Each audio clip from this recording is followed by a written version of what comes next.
Voilà, nous allons interrompre Penny Lane et nous avons maintenant au bout du fil le professeur Roch de Mérego qui est ici pour nous parler donc de son régime protéiné végétarien paru aux éditions Paroc Éditions. Bonjour professeur. Bonjour. Oui, alors déjà peut-être j'aurais aimé que vous vous présentiez pour nos auditeurs. Qui êtes-vous, monsieur le professeur? Mais écoutez, je suis un biologiste au départ qui, par différents aspects, s'est orienté vers les produits de la ruche et leur utilisation au milieu hospitalier. Et j'ai pris une expertise à la fois en France auprès du professeur Descott il y a des années de cela, je vous parle de ça il y a plus de 25 ans, et puis après au niveau international, et j'ai travaillé comme expert pour les Nations Unies dans différentes universités, et mon titre de professeur, je suis professeur invité permanent de la faculté Calixto Garcia de La Havane, où j'ai enseigné pendant 7 ans. Très bien. Alors, le régime protéiné végétarien dont vous nous parlez est essentiellement avec les produits de la ruche dans le menu. Voilà, c'est ça.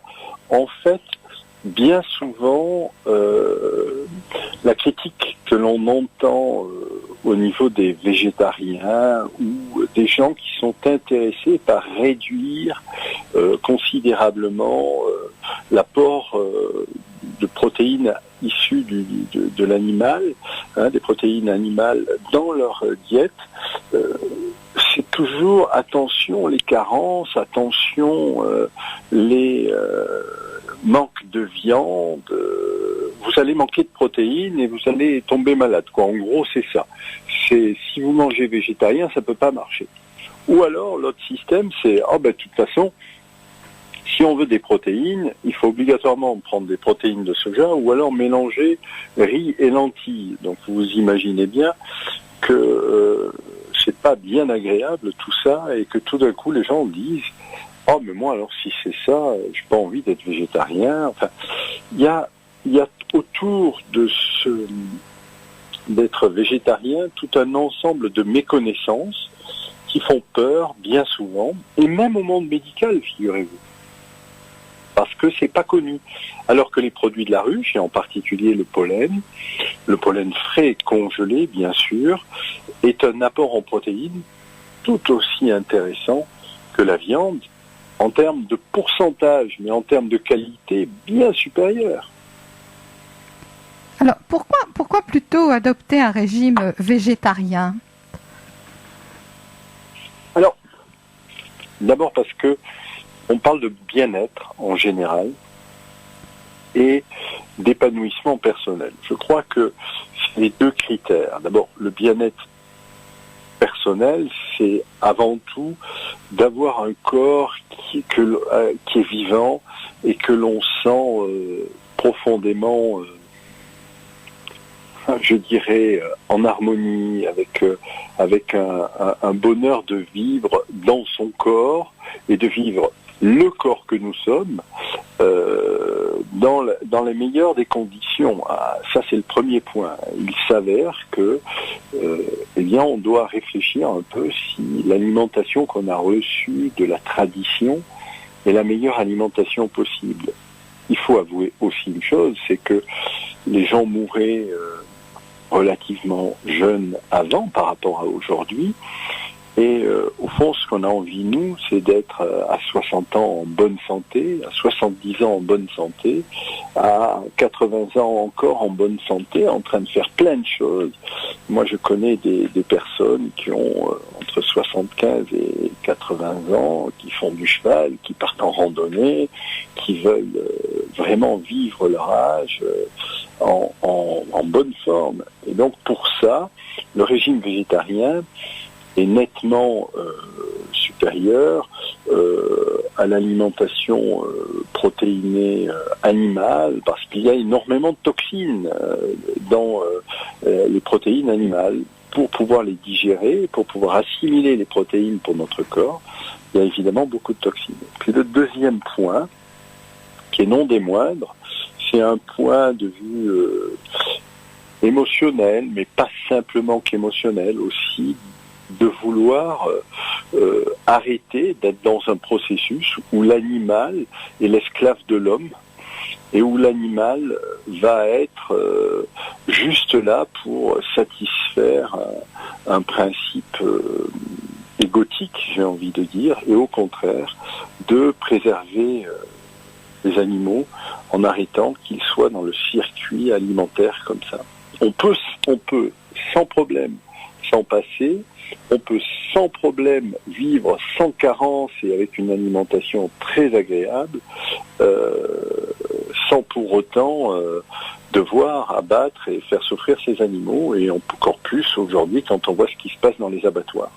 Tout à fait. Alors, il y a vraiment une double prise de conscience à faire en ce qui concerne sa propre santé et en ce qui concerne les animaux qui souffrent, et pas seulement, parce que je crois aussi que, par exemple, pour nourrir une vache, eh bien, c'est très très lourd au niveau de toute la dépense énergétique que ça demande dans la nature.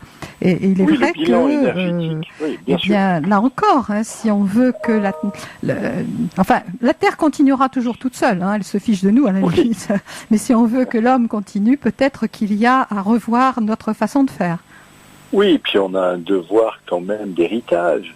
On ne peut pas laisser à nos enfants et à notre descendance une terre massacrée avec des gens qui n'ont pas réfléchi, ou en tout cas une population qui n'a pas réfléchi à faire évoluer la conscience, notre propre conscience. Vous parlez de prise de conscience, c'est important de montrer et de marquer notre passage par une conscientisation à la fois de ce que nous sommes, de ce qu'est l'autre, qu'il fasse partie du règne des humains, mais aussi du règne animal. Enfin, aujourd'hui, le respect que l'on doit aux abeilles me semble incontournable. Par exemple, hein, je ne veux pas dire qu'il n'y a que celui-là, mais je veux dire, on est en train de regarder et d'approcher la nature d'une manière très différente. Oui, il y a vraiment un changement. Alors bon, il y a des gens qui vous diront que ça devient une mode. Oui et non, parce que depuis le temps que ça dure. Alors, il y a quand même, moi, il y a quelque chose qui me gêne un petit peu, c'est cette mode du végan ou vegan, parce que là, on va même refuser ce que les abeilles nous apportent. Alors, je trouve ça un petit peu exagéré.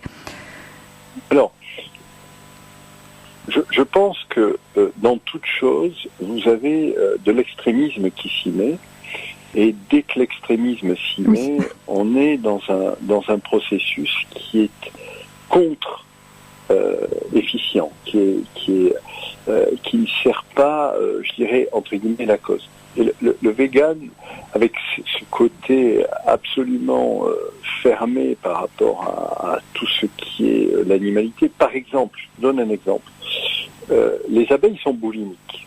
Elles vont produire beaucoup plus de miel que ce qu'elles vont consommer.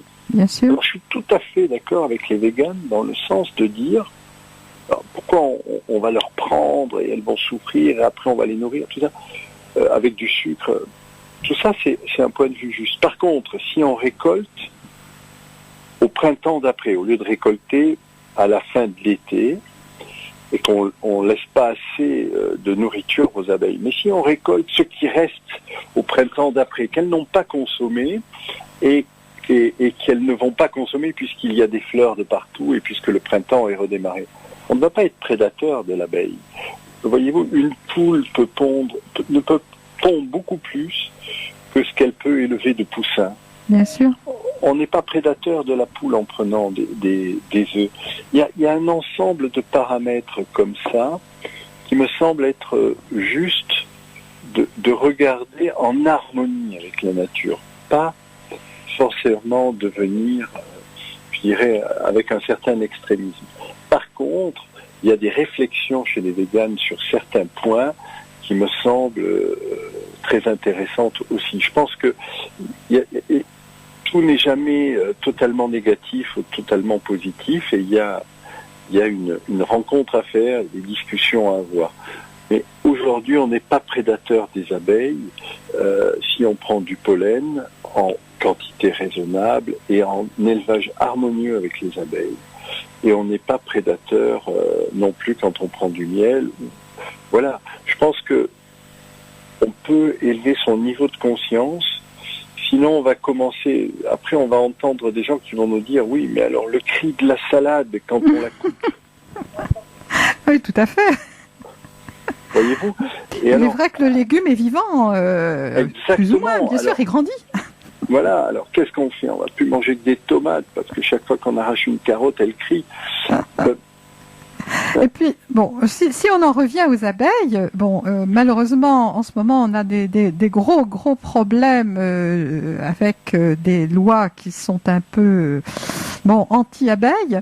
Je crois qu'il faut quand même aussi que les gens comprennent que les abeilles, elles sont là aussi pour nous aider, et que sans elles, les fruits, on peut toujours, on n'en aura pas. Absolument. Je suis tout à fait d'accord. Alors, vous savez, Einstein disait, si les abeilles venaient à disparaître, l'humanité n'aurait plus que 4 années à vivre. Eh oui.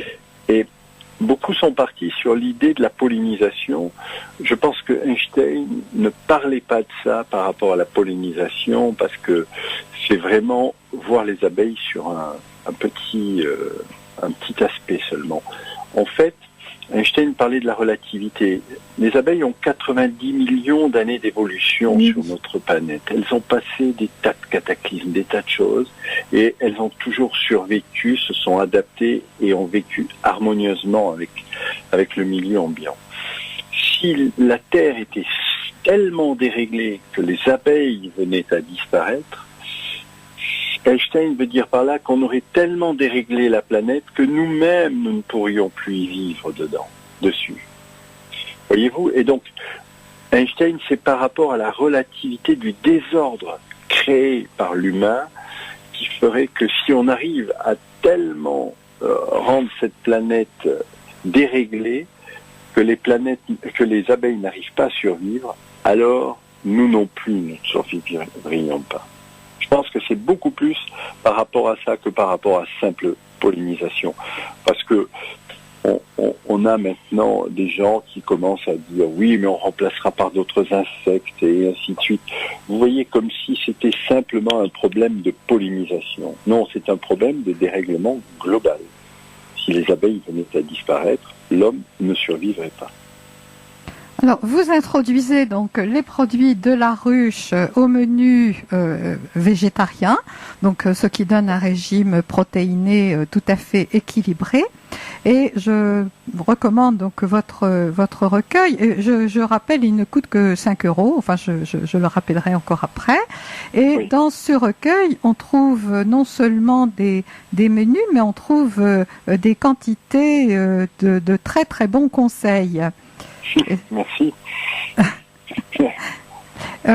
J'aime beaucoup tous les tableaux que vous avez faits et qui peuvent renseigner justement quelqu'un qui est un petit peu... On est quand même un petit peu perdu parfois. Hein. Quand on est devant que ce soit en supermarché ou que ce soit dans les magasins bio, on est un petit peu perdu devant tout cela. Et oui, parce que si vous voulez, on parle toujours de calories ou de choses comme ça, et puis on ne sait pas quoi faire, on ne sait pas comment préparer ses repas et tout ça. Tandis que là, dans cet ouvrage, ce que j'ai voulu faire, c'est parler de ce que l'aliment procure dans le corps. Donc, quand vous avez des aliments à indice glycémique très élevé, eh bien, vous savez que vous déréglez votre corps parce que vous mettez trop de sucre immédiatement dans votre sang et donc dans le corps. Et si vous avez, par exemple, une glycémie trop haute, vous pouvez devenir résistant à l'insuline. Et la résistance à l'insuline crée vraiment une prise de poids alors que les personnes ont l'impression de ne rien manger. Parce que plus on a d'insuline dans le sang, plus on a l'ordre de stocker. qui est donné à notre corps. Donc, si vous voulez, c'est important de prendre des aliments avec des indices glycémiques bas. Alors, j'ai mis les listes, tout ça. Les diabétiques, certains diabétiques connaissent bien maintenant les classifications des aliments par les indices glycémiques. Mais pas que. Alors, on a souvent des ouvrages qui tiennent compte que des indices glycémiques, ou d'autres des calories, ou d'autres de la résistance à l'insuline, ou d'autres de la chronobiologie.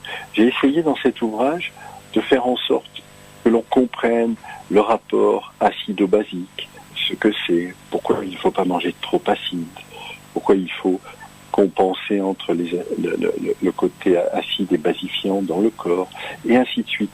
C'est simple, et ça permet de mieux comprendre et de faire un peu le point sur tout ce qui se dit, de manière la plupart du temps trop rapide, dans des magazines qui font le point sur un thème, mais qui ne peuvent pas faire le point sur tout, parce qu'ils n'ont que la grandeur d'un article pour parler du sujet.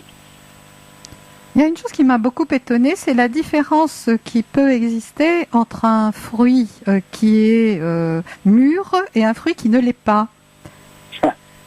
Et oui, parce que là aussi, l'assimilation n'est pas du tout la même, surtout au niveau du rapport acido-basique. Oui. Et vous avez des fruits qui peuvent être considérés comme acidifiants, et quand ils sont mûrs, ne le sont pas, ou réciproquement. Tout ça est à comprendre en bonne intelligence avec ce que l'on veut donner à son corps, et ce que l'on veut que son corps, je dirais, vive. Parce que vous savez, des personnes qui mangent, je dirais, de manière déréglée, souvent, ils n'ont pas le moral. Non. Parce que ils croient qu'ils se font plaisir dans l'instant, mais sinon, c'est fatigant de ne pas tenir compte d'une alimentation équilibrée. On est fatigué, on a du surpoids, on manque de certains acides gras bien spécifiques, on n'a pas le moral, du coup on n'a pas le moral, on manque de minéraux, donc on est toujours tendu, on est toujours avec le corps lourd, et tout ça, au bout du compte, eh bien ça ne nous donne pas la pêche, quoi. Voilà. Mais je pense qu'il y a, bon, vous en parlez aussi un petit peu, il y a le fait aussi qu'il faut bouger, bon, faire attention à sa nourriture, bien réfléchir à ce qu'on mange, compléter avec les produits de la ruche, et là vous expliquez bien, notamment le pollen congelé, je vous avoue, bon, moi je prenais du pollen, je me suis dit, ah oui, oh là, il faut qu'il soit plutôt frais et congelé, je n'en trouve pas. Oh, dans les magasins bio, il y a du pollen frais congelé. Alors j'en ai trouvé à Paris, mais j'en trouve pas en province. Ah, quand même, je pensais que le pollen frais était relativement répandu dans les magasins bio. Bon, sur Internet, il y a,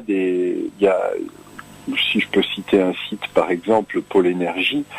Il y a du pollen frais bio, ou non bio d'ailleurs, 100% sauvage, qui est de très bonne qualité en barquette congelée. Voilà. Donc, je vais me montrer un peu naïf peut-être, mais je trouve que le pollen doit toujours être bio.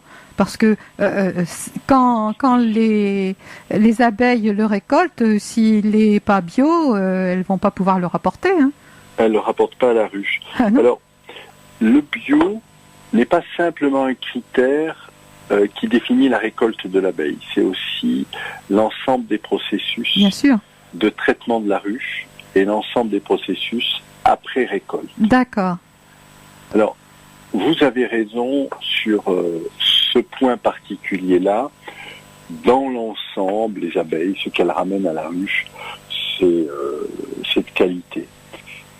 Par contre, le traitement de l'abeille et des ruches tout au long de l'année et le traitement des produits récoltés après récolte, alors là, il y a une grosse différence aussi entre le bio et le non-bio. Ah oui. Eh oui, oui. Par exemple, sur les miels chauffés, déjà, c'est une différence importante.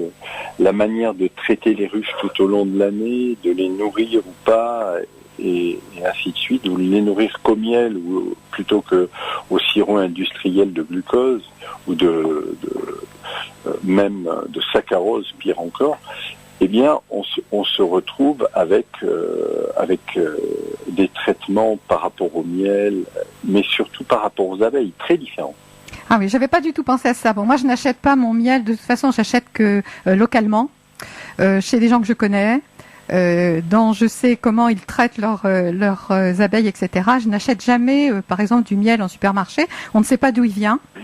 Oui, c'est ça. Il y a souvent du miel d'importation. Bon. Oui, quand vous dites j'achète à mon petit apiculteur, évidemment, qu'il soit bio ou pas bio, c'est pas le sujet dans le cas présent. Parce que les petits apiculteurs, entre guillemets petits, c'est pas péjoratif du tout, c'est juste non, pas du tout. Dans le sens au contraire. Villageois du terme. Évidemment qu'ils vont aimer leurs abeilles, qu'ils vont les coucouner, qu'ils vont faire attention, et ils vont faire attention aux produits et ainsi de suite. Donc, le label bio, dans ce cas-là, est, j'ai envie de dire, secondaire. Oui, mais tout à fait. Dans les villes et dans le côté industriel et dans tout ce qui se passe de ce côté-là, il est vraiment préférable d'avoir des labels comme ça qui mettent des garde-fous. Oui. Tout à fait.